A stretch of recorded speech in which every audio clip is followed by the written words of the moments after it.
Welcome to Family Business Diaries podcast, where we unravel the secrets to thriving family businesses. I'm your host, Mary Asantia Samoa, and today we have a very special guest, Martin Roll, an authority in family business. Allow me to introduce our esteemed guest. Martin is a renowned global business strategist and an author of several influential books in the field of branding and family business strategy. With his best-selling book, Asian Brand Strategy, and his forthcoming publications on family business strategy and family office strategy, Martin Roll has established himself as an authority in the world of business strategy and brand management. We're honored to have you here with us today, Martin. Thank you very much for joining us. Thanks for the invitation. I'm honored to be here. So, it's so good seeing you in person. I mean, I know we've been talking for almost a year virtually, and now I get to see you in person, so that's exciting. And it's your first time in Ghana, right? First time in Ghana and first time on the continent. Amazing. So, Mary, you brought me in here, so I'm very Aquaba. honored. Fantastic, thanks. This is so good. So what has the experience been so far, being in Ghana? What are your... Been fantastic. I came Sunday. I've been on a very busy schedule, as I know. We met. I ran a masterclass at CIBS, the Chinese business school with a campus here. And then we have been very busy with the Africa Family Business Summit 2023, running a CEO dialogue and a masterclass. And then I've spoken to media, to radio. And I would say the highlight of the week, coming to see Mary on your podcast. I'm so You're delighted the first to be guest, here. so you're special. I know, but this is super nice. Thank you so much. But I have to say the last 3 days have been amazing for me. I mean, and I'm sure for most family businesses that heard about the summit and also the masterclass, because you definitely poured out a lot. And so I'm glad that we're here today. I'm hoping that with the podcast, we'll be able to delve more into some of these things and just give family businesses in Ghana and beyond, some key takeaways and things they can do to help their family business journey. So shall we dive right in? Absolutely. It's exciting. So, one of the things you said at CIBS was that family businesses are the engine for growth, which is what I just love that definition. But I think, can we just start by defining or sharing with our listeners what's a family business? What sets it apart? What makes it different from from other businesses? Yeah. I would say a family business is a business that has strategic influence by a family, one or more members of a family. It is often owner-led or owner-controlled, so there's a big kind of share of ownership by a family behind it. And then you have these kind of emotions, you have the ambition, you have a purpose, so there's also like kind of a higher effort to bring that kind of business forward. Whereas if you look at an institutionally owned company or a company on the stock exchange, they often have like thousands of different shareholders. It's very different with a family. It is mostly concentrated on much fewer individuals. That's what it makes it so special. Interesting. And I know for you, you've worked with families all over the world, especially in Asia, in the States, all over. What are some of the characteristics that you would say exist between all these family businesses? It is that it's a business with a heart. There True. are actually human beings behind those businesses. It does not mean that they are free of conflicts. I mean, they have conflicts like any other business. There could be challenge on competitiveness, on the market situation, who's going to run the business. But what I like about family firms and why I'm so passionate about it is that they all have a very long-term vision. Whereas if you speak to a CEO from a publicly listed company, she might tell you about her 3-month plan or the 3-year plan or the 5-year plan. I recently spoke to a tycoon in Asia, and he talked to me bluntly about the next 200 years. 200? 200 years. And you normally talk about 50 to 100. 200. I was even a bit surprised. And it was not that he told me about what he was going to do 190 years from now. It's not at that level. But my point is, family firms have a long-term mission. They are very purpose-driven. Whereas a lot of entrepreneurs in modern society, we talk about digital, technical entrepreneurs going to Silicon Valley, raising funds. Yeah. They're kind of entrepreneurs built to exit, whereas family firms built to impact. And you have, as we know, I know Africa is a bit younger in terms of generations here, but you have out in the world families that have existed for generations. And why do they do that? Because they had a very long-term vision. And that's what I like about family firms. I think you shared one about business in, is it Japan? Or there was a business that had lasted for 40... Hoshi Yes. Ryokan. Yeah, I'm like, but I get it. With family business, it's like you're invested in it. Your heart is in it. It's almost like we're going nowhere. I need to protect the family name. I need to make sure we're moving. You don't want to be the one that kills the company that your grandfather. No, and from there's this proverb by a Chinese proverb: first generation builds, second one manages, and third one destroys it. Why is that? Because the first one is entrepreneurial. Imagine the first generation. Someone set up a business, different business units. The sons, daughters comes in. They managed it because they saw how maybe dad and mom did it. But on the third generation, you could be so far from grandmom or grandfather, so you may not have the same indoctrination, the same values. Maybe you have had such a comfortable life, so you're not hungry enough. Maybe you're not interested. That's another motion. Just because you are family, your blood, this is my mom or dad, why should I continue the legacy? Maybe I want to become a medical doctor. Maybe I want to be overseas. I want to pursue something else in life. This is one of the conflicts in family firms, to deciding which individuals are going to be the one continuing the legacy, which is not free of conflicts when it comes to it. So let's unpack what you just said. The first one is that the third generation is probably disconnected from, grandpa. He didn't see what the founder did, or, the passion with which they did it.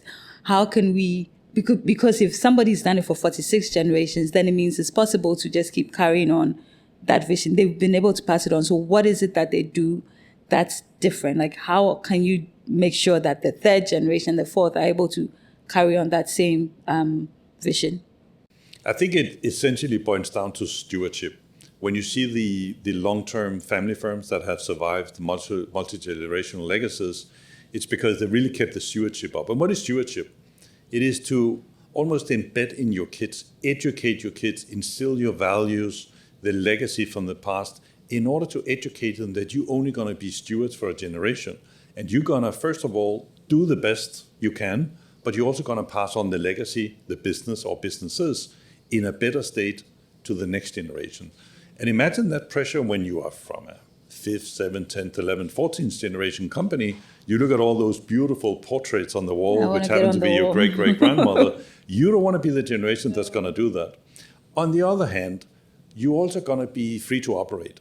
So you can't be stifled by the past. You're also going to liberate yourself, because the reason why family firms survive over the long term is, of course, they get succession right, but they also innovate in any given generation. If you go back to the 1850 and look at a certain family firm, it's a completely different environment today, because every generation put their little dent in the universe, renewed it, maybe got rid of certain things from the past while still understanding the legacy. So family firms, I believe, is a curated balance between past, present, and future. And it's up to any generation to kind of make that mix. What that mix is, I can't tell you. But that's what family firms is really all about, because you got legacy, but you're also going to be current today. You're going to be relevant. You're going to be competitive. Yep. I was just going to say that you can't just carry on what your grandfather did, because the business environment is different. Everything. I mean, we're talking technology now. They're bringing in AI, all sorts of things. So if you are serving, you simply can't be doing what you were doing in the 1800s or like now. So I totally understand. But is it, I guess that's what you talk about when you mention renewal. You said it's important that when people come in. I call it renewal all the time. I think the reason why companies, family firms survive over the long term is that they get succession right. And succession is deciding who's going to own, who's going to work in the business, sit on the board and all of that. And that could be some tax and some legal implications. That's kind of that side of it. It's mostly on the family side. But then you also need renewal. And I call it renewal because renewal sometimes need a revolution. But in many family firms, it's just a constant evolution. And that's why I call it renewal. Here's the trick. When you talk about renewal, you also talk about often upheaval, because when you renew certain things, it is also about telling the past, maybe your granddad, maybe your mom, that what you did in your generation in the last 40 years, which worked wonders, may not necessarily be fit for fight for tomorrow. So in that renewal is embedded tension or even conflicts at times. And that's what you need to manage in a family firm to get forward. And then 1,500 other reasons. It's not only two things, and I guess a bit of good luck as well, and right choices at the right time. Is it not difficult? I mean, based on your experience, if you have the founder still in place or whoever passed on to you still in their position. Actually, no, maybe is that even possible to still have a founder? Because in my case, my dad still in the business, and then I joined. So at that point, I guess you can't talk renewal. Renewal is when you are in position. That's when you can make those drastic decisions. Is that what it is? Yes and no. I often tell I would say the senior generations, but also your generations, that it is about authority and autonomy. Why is that? If you as a next generation were to work outside in another company, you would ask about what is going to be my authority, my autonomy, what I'm going to do, and in the end, what is my salary? You will get your package right. Why would you go into a family firm and not have at least some sense of authority and autonomy? And the question is, do you want to wait for that until what I call the patriarch or the now gens have resided, have stepped aside? Because that's one thing about the senior generation, they rarely step aside. It's very hard after a long life of great success, a lot of hardship, to get reminded that one fine day you're going to step aside and become the emeritus chairman or emeritus CEO and all that. That's tough. So what the important thing is here is to decide on roles. So if your father's going to step aside, what's going to be his role moving forward? What is your role? Would there be other siblings joining? So in order not to get those conflicts, first of all, you need to have a common mandate, but you're also going to assign roles to various individual family members, and those roles could change over time. Someone is a CEO for 5 years, someone get elevated to the board, someone does not serve on the board. As long as we have clarity. Clarity is the most important thing. And that's not a standard rule book. That is individual to any family like your own. So this almost seems to say that, anything is possible. We just need to have the structures in place and come to the table, have those tough conversations. And I think, well, I don't know if it's in my case or in case of Ghana or African countries, like it's difficult because of our culture, because of, that idea of respect your elders. You can't call the shots. You don't go out, like I need to have a session with you. I need to have a meeting. Let's talk about this. I will probably do that negotiating for, in a new role. If I was in a business, like you said, you best believe we're going to talk about everything that I need answers to before I will take the role.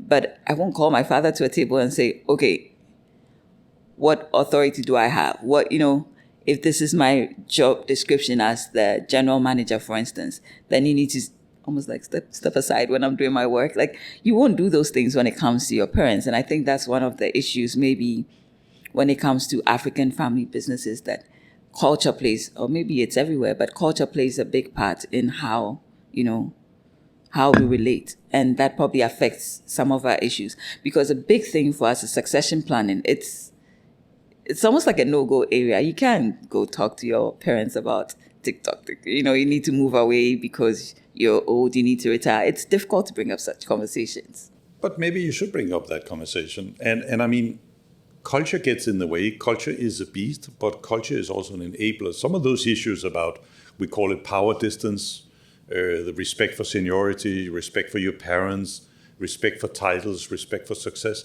that exists pretty much in all cultures. I come from a much more kind of flat culture of Northern Europe and Scandinavia, where maybe communication lines are a little more open. What you're talking about here in Ghana and in Africa, you find that in other parts of the world, Asia included, where it's much, much harder to speak to your parents. But it used to be in family firms that there was one protagonist in succession, and that meant the senior generation. They will decide on your situation and anyone else what to do in their firm.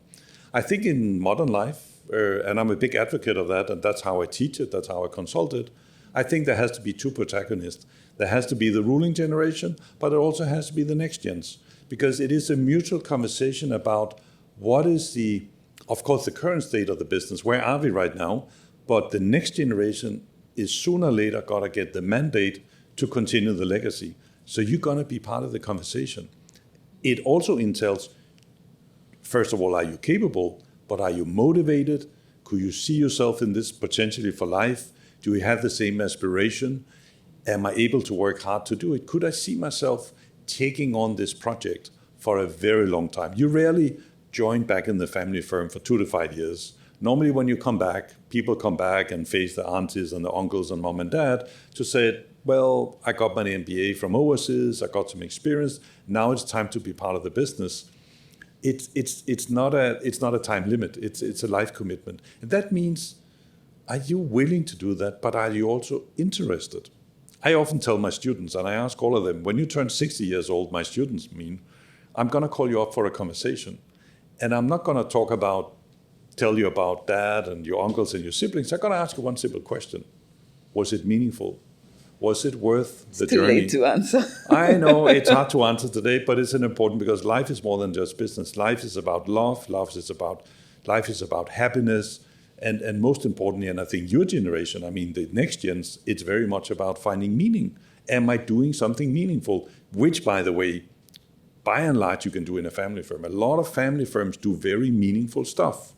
But of course, you need to make sure that you have your own footprint in it. Therefore, authority and autonomy and some kind of a mandate is important to discuss. I think when you talk about finding meaning, I mean, have you had situations where, because it's a very huge responsibility, right? You're taking on this, your father's run a business for 30, 40 years, and you want to, you're taking it on. Maybe it's not what you're interested in. Like, have you had situations where people simply say, I can't do it, it's not my thing? Is it always the case that they hand over to children? Or can I say, you know what, this is not for me. Why don't we find somebody else to run it? And then, does that happen? Does that affect the family after if a next gen decides, no, this is not, I'm not interested? Like, have you had such situations? Absolutely, but you're also going to think about different roles. Next gens can play different roles at various times, and that could change over life. You can be what I call an operator, meaning you can work in the business. Sometimes you start in the warehouse and you might end up being the CEO. Or you can sit on the board of advisors, a board or the advisory board. That meaning you're not an operator, you sit on the board of the company or become a responsible owner.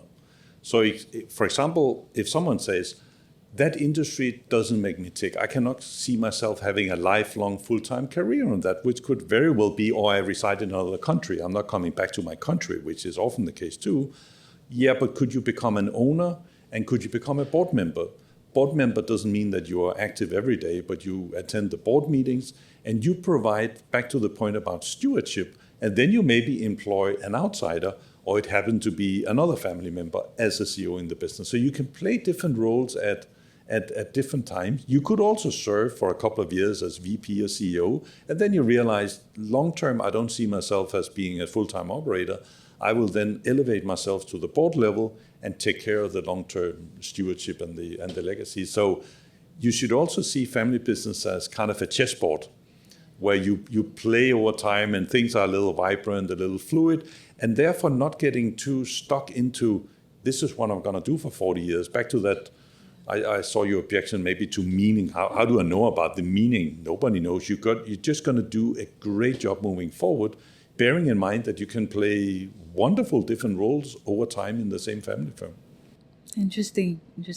I never thought of the aspect of, you don't need to be in the business. You can just serve on the board, because one of my fears, or one of the things that I struggle with is, you almost want to carry that fish, and there's something from within, like being part of the family. You're trying to carry on a tradition and legacy, right? So if you bring in an outsider, the person probably doesn't relate or doesn't have that same dream, right? They're just working as business as usual. So you get worried that you're going to lose that spirit, family spirit, right? But I guess if you're on the board, you still drive those big decisions that, so it's a good and of course, if you have an outsider, a non-family member, you have what we call in academia agency cost.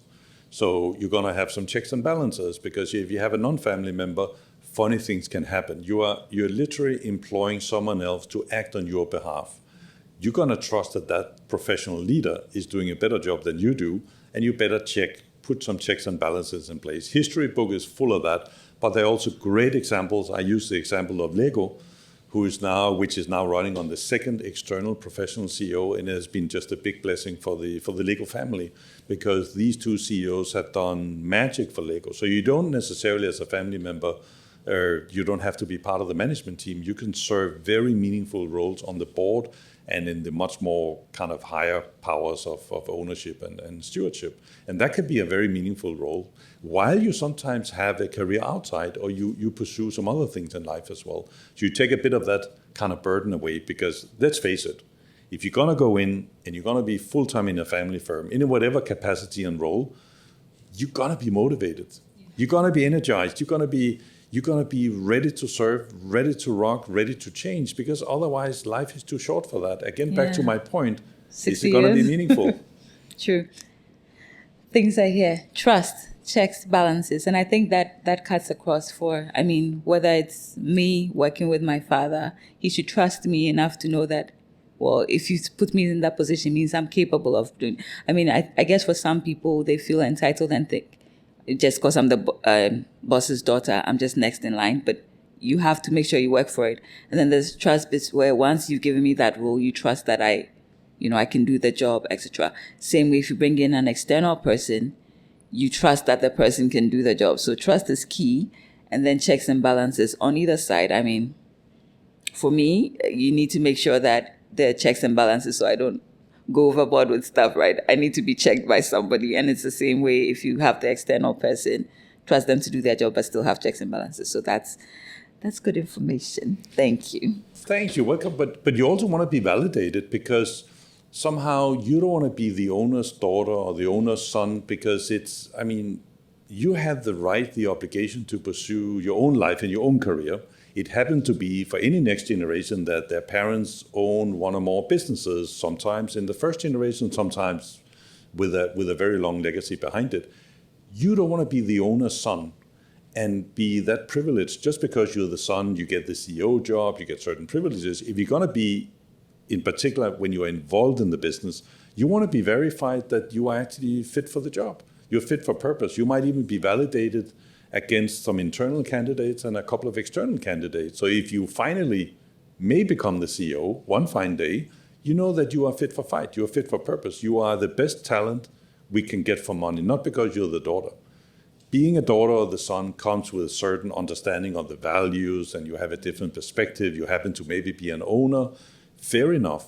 But you can't put that glass ceiling in the organization. You have to be very careful, because other people in the organization might feel, and even external stakeholders, oh, she just got the job because she's the owner's daughter. We want to avoid that. We want to professionalize our dealings. Now, I remember when I moved back and decided to work with my dad, he asked me to bring my CV. He asked me to go through the process, and I had to go for interviews. I'm like, okay, this is different, so it automatically shifted my mindset. I'm like, okay, this is business as usual. Don't think it's daddy. And so, everything is just easy. So I believe, it's definitely good to validate yourself by doing these things, making sure you have the capabilities, making sure you have what it takes to run those positions. So thank you. Good information. But then it comes to, all right, so you have what it takes to run the business or be in that role. Let's talk money. It's very different. I feel like when it comes to family business, paying, or when it comes to salaries, you're either underpaid or, in most cases, underpaid. Or maybe for some, they just decide what they want and then they take it. But what's your take on, finances or salaries and family businesses? Without having a bigger study behind it, I think many family businesses pay below market rate. It's always a bit conservative. Say it again, please. Below market rate, and it's always a bit conservative. Which also comes with the notion of family firms, because family firms by DNA are fairly conservative. But it shouldn't be a roadblock for a family firm as well. So, of course, the ruling generation owners, whoever the owners are, should also think about, if I'm going to bring in the right people, happen to be the next gens that are willing to serve on the board, CEO, whatever role they're going to play. It's all about roles. You're going to incentivize them. You're not going to shower them in wealth, because that could create some disadvantages, but you're still going to pay a decent salary. There has to be a package, including ownership, not including ownership. So it's meaningful for you to work there, because next gens today, compared to the previous generations, are much more free to go. You're better educated, you're more digitalized, you're more globally connected, and you have other options. So even though you're here from Ghana, you come from China, Canada, people are crossing borders today, and there are always going to be an opportunity somewhere else. So next gens are going to ask themselves, why should I work in this company? On market terms, it has to be. There might be an obligation, and I'm fully aware that this is where some of the conflicts and the tensions are arising from. There is expectation to maybe one fine day to come back and return to whatever country. But as next gens, you're going to manage your life. You're going to pursue exactly what you would like to do, because life is about meaning. It's about happiness. And it's so true. I mean, for me, when I started, I was single, so it was fine. Let's talk money. I mean, I could settle for whatever.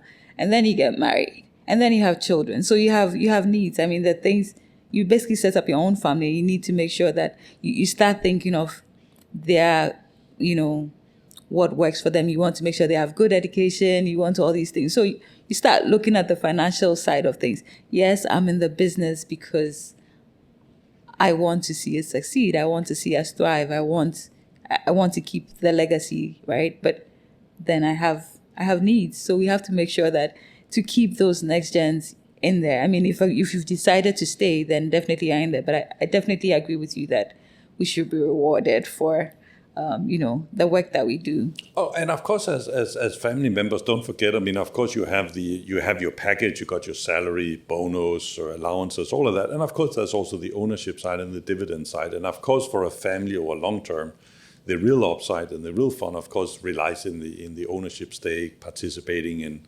ownership, equity, family offices, and all of that. So I rarely see it. It's kind of interesting when you're paid enough. When are you paid enough? Because if you're paid enough, then it's not about pursuing the next dollar.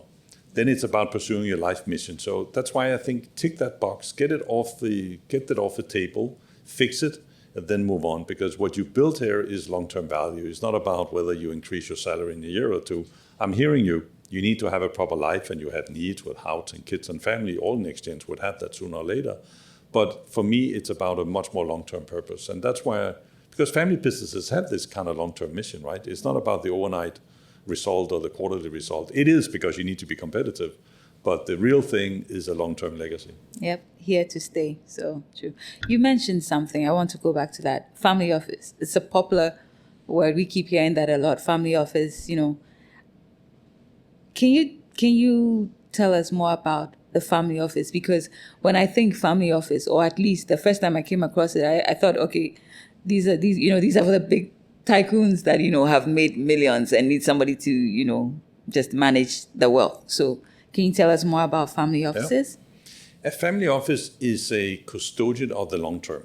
What do I mean by that? Family offices traditionally were wealth holders. It was basically a holding company that held the wealth of an enterprising family.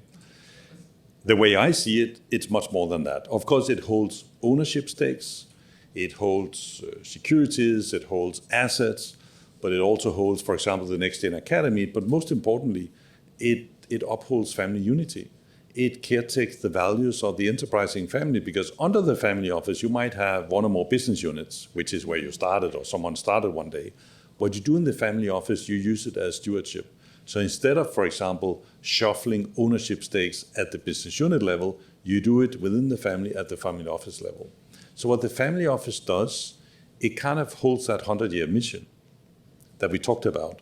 And then you have ownership stakes, you got the money in there, you got the board, you got the values and the governance, and kind of the long-term discussion about what the family does. Whereas what you have in the business unit side, more or less controlled by the family office, this is where you have the day-to-day business. And it's a good way to kind of separate day-to-day competitiveness with all the business issues, discussions about a foreign outside CEO or who should sit and do this and that. Whereas on the family office side, it's much more long-term and, of course, comprised of family members. And that's why we have seen this rise in the number of family offices. We have a lot of them worldwide. It doesn't seem to be as popular on this side of the world, though. I think it's just a question of evolution of the family firms. I think because you here in the continent primarily have first and second generation. I know I spoke to people this week from Cape Town. You have some of their own vineyards in South Africa. I think they go to 12th generation, right? But it's quite common in Africa to have, most of them are first coming into second generation. So the notion of a family office might be a little premature, but I think that discussion will definitely elevate in the next 5 to 10 years for the continent, because it's equally relevant here. because that could actually mitigate against some of those tensions that you have in terms of the long term. Okay, so family office, we've discussed that. The other thing, I guess for most African or some African companies, you're talking SMEs, small, medium enterprise. So maybe having the family office is good, but I guess the starting point would be governance. It's a key area to discuss, right? When it comes to governance, it's one area that we usually almost avoid. Like, can we talk governance for a bit? Can you share some thoughts on governance with family business? I mean, it's kind of an evolutionary path. Think about the first generation entrepreneurs. He set up a company. Second generation got involved, and at the second and third generation, that's normally where you start to talk about two things. You talk about professionalization and you talk about governance. Professionalization is the focus on KPIs, who's going to run the company, who is the CEO, structures, all of that. And governance is more like the how do we what the rules of the game? Should we have a board? What about outsiders? What about ownership stakes? How do we make sure we are up to market standards? So you start to put some, I would say, checks and balances and processes in place. And this is not because it was wrongdoing on the past generation that didn't do it. It's just normal because the first generation entrepreneurs, they are chasing business. They are so busy doing it. I often hear, Martin, I would have loved to, but I didn't have time for it. And it's probably no time. True, right? They're just so passionate about what they do. So when you get to that stage, that's where you start to talk about governance, where you're like, do we have the right structures? Are we set up in the right way? What about the legal side and the tax side? Kids may be coming in, nephew, nieces. Are there several branches in the family? Sometimes you have several families owning a business, what we call branches within a family firm. And that's what you do on the governance side. So governance is not a luxury. It's a necessity, like you say. It's not the first thing that you think about, but once you get going with a family firm, it is very good to have governance because it's about a fair play. It's also about having the rules. First of all, what are we playing? What are the boundaries? And how do we play? That's basically what governance is helping. So why do you do governance? You want to, first of all, make sure you do the right thing, but also that we avoid mistakes, that we avoid conflicts, fallouts, disagreements, because we want to continue the legacy. And I guess it's very important. I mean, maybe you see yourself as a small business now, but things could easily change. You could become this huge, business. Also, as you have more children coming in, you have, cousins. When the family also expands, you need to make sure you have these rules in place, right? To make sure that everybody knows their place, and it helps with sort of managing conflicts, which is... Yeah, and it's about, because it is complex when you have business and family all combined. Mm-hmm. So what governance is going to help you to do is to manage the family side and the business side. Sometimes there's a huge overlap. Sometimes we need to discuss things separately, and that's what governance also going to help you to do. We often separate it.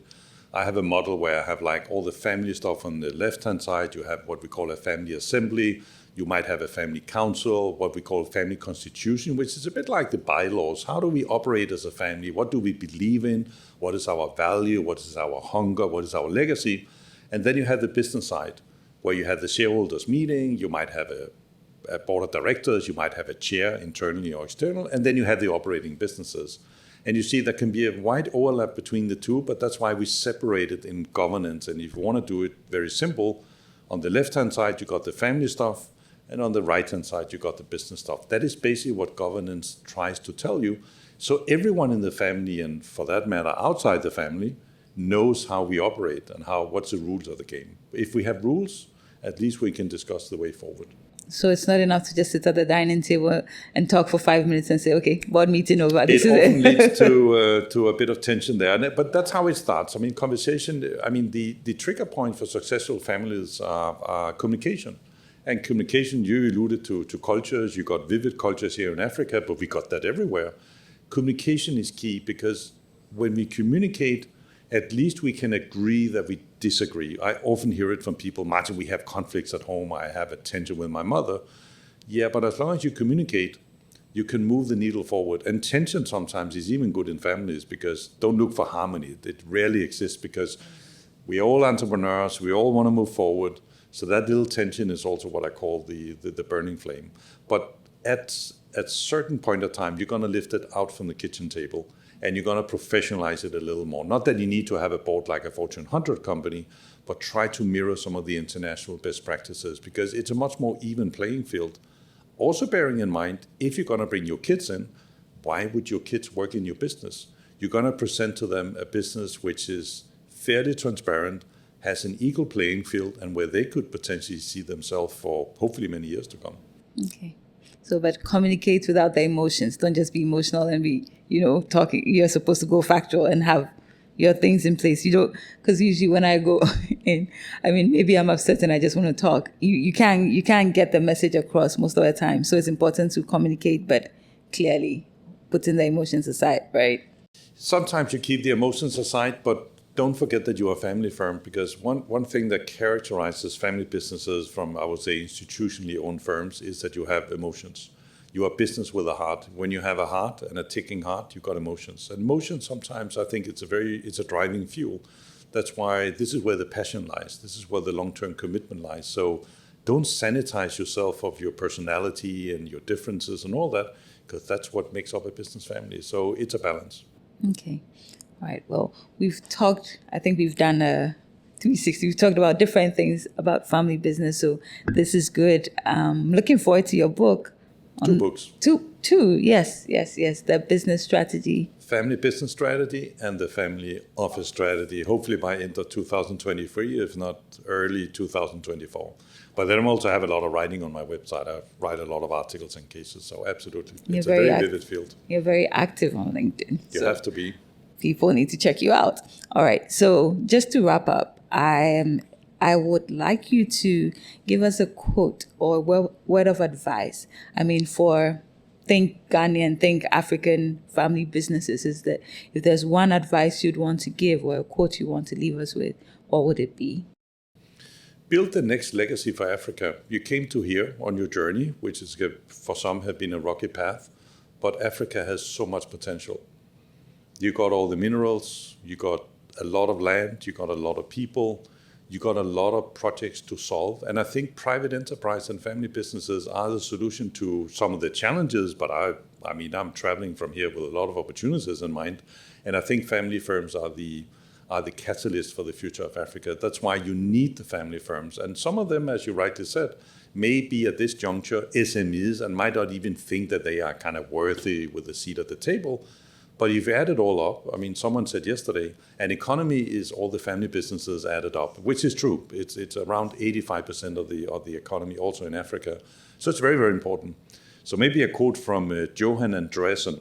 Johan Andresen is a Norwegian business family person. He's the fifth generation of a former tobacco and kind of conglomerate from Norway. And in 1998, they sold the tobacco asset and formed the family office called FIRT. His quote is, "We can be impatient for a very long time." And I love that because for me, that encapsulates in a nutshell what family firms is all about. We can be impatient, meaning we are super competitive, but we can do it for 100 years. We can be impatient for a very long time. I would love the African family firms to do the same thing. I think you have all the opportunities at hand. And I'm gonna come back very soon to check on you. We will be waiting with our success stories. Don't worry at all.